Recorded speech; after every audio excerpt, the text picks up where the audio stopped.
ठाण्यामध्ये पूर्णतः महायुतीचं सरकार असेल असं आपण बोलावं लागलं, कारण की ठाणे जिल्ह्यामध्ये जवळपास 8 जागांवर भाजप आघाडीवर आहे, 6 जागांवर एकनाथ शिंदे यांचा गट आघाडीवर आहे, शिवसेना आघाडीवर आहे। त्यामुळे ठाणे जिल्ह्यातलं वर्चस्व हे पूर्णतः दिसून येते आपल्याला। दुसरीकडे अजित पवार यांच्या गटाचे दरोडा देखील हे शहापूरमधून आघाडीवर आहेत। त्यामुळे एकूणच जर आपल्याला विचार करायचा झाला तर भाजप आणि शिवसेना शिंदेगड आणि राष्ट्रवादी काँग्रेस अजित पवार गट हे 3 पक्ष या ठिकाणी आघाडीवर। दुसरीकडे रईस शेख आणि जितेंद्र आव्हाड हे 2 महाविकास आघाडीमधले जे 2 नेते आहेत ते आघाडीवर आहेत। त्याच्यामुळे सध्या एकूण ठाणे जिल्ह्यातला विचार केला आपण तर भाजप आणि शिवसेना शिंदे गट यांचंच वर्चस्व दिसून येते। दुसरीकडे एकनाथ शिंदे यांच्या वॉर्डमध्ये सध्या आपण आहोत, त्यांच्या तिकडे त्यांनी जवळपास आता 21,000चा लीड घेतलेला आहे।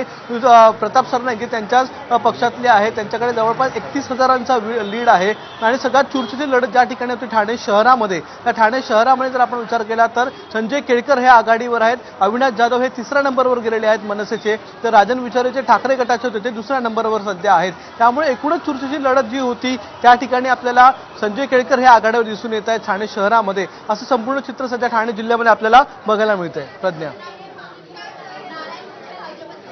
आणि देवेंद्र फडणवीसांचं